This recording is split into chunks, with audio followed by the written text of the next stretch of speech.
Assalamualaikum. In this video, I want to share it to you my tips how to be a better nanny. Number 1 is to taking care of yourself. Kailangan pangalagaan din natin ang ating sarili. Number 2 is to be patient all the times.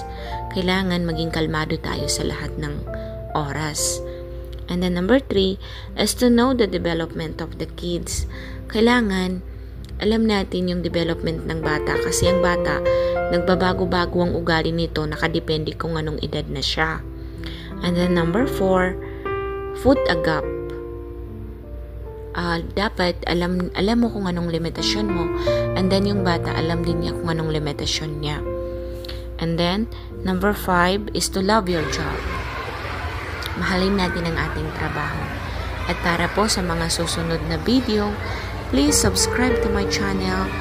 Thank you for watching.